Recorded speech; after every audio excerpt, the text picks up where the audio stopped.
I have not met you yet. My name is Ryan, and today I will be doing this morning's devotion with you. So we are currently in the book of Mark, chapter 11, and give you a little recap. The first few verses of chapter 11 spoke about the triumphal entry for Jesus into Jerusalem. And this is the week going into the Passover. And then this last time that we met, you guys should have learned about the fig tree withering and how the disciples had heard about that. And that was in a nearby town of Bethany. And today we're going to be in verses 15 through 19. And we're going to see that they are back in Jerusalem. So let's read the verses, and we're going to talk about it and see what we can get from today's teaching. So they came to Jerusalem. Then Jesus went into the temple and began to drive out those who bought and sold in the temple, and overturned the tables of the money changers and the seats of those who sold doves.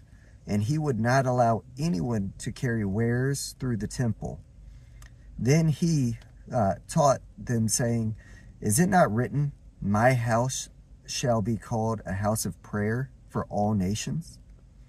But you have made it a den of thieves." And the scribes and the chief priests heard it and sought how they might destroy him, for they feared him, because all the people were astonished at his teaching.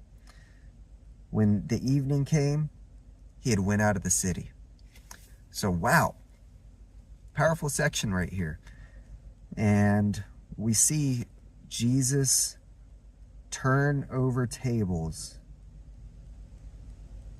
and call them out. They had turned the holy temple into a den of thieves. They were looking for ways to make money. And this wasn't right. It didn't sit right with Jesus, and he called them out. And he turned the tables. And how did people respond to that? Were they happy about it? Did they like being corrected? Did they like being called out?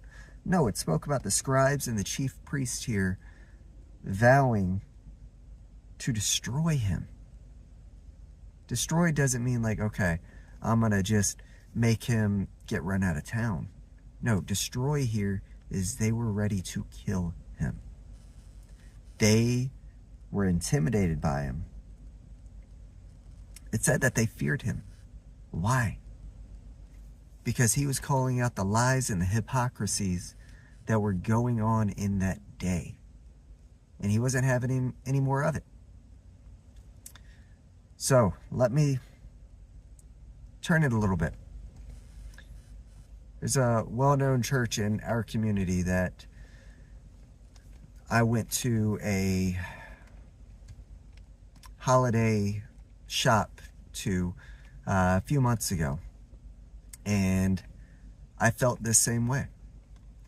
There were all sorts of gifts and different items for sale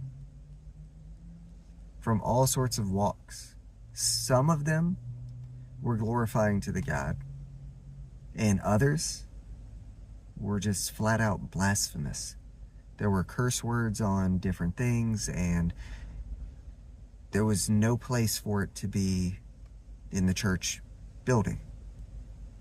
A building in a place that's supposed to be holy and designated to God. But I have not stepped back into that place, and I've prayed for those people. I know there's a lot of godly people in that place. But I could not help but think about these verses here while we were going through that. So what's that say for us? What's something that we can take away from this? We must be aware of what we're allowing in our place of worship. We must be aware of the hypocrisies that could even be in our own hearts. And we need to be willing to allow God to correct us. It's good that he corrects us. In fact, it's spoken about.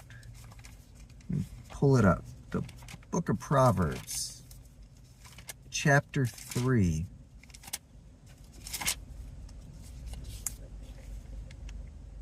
Book of Proverbs, chapter 3, verses 11 and 12. It says, "My son, do not despise the chastening of the Lord, nor detest his correction. For whom the Lord loves, he corrects, just as the Father, the Son, in whom he delights." See, Jesus was trying to correct these individuals because he loved them. He loved the church. He loved the Father that much. And he was trying to correct them. But they didn't respond in a godly way. How did they respond?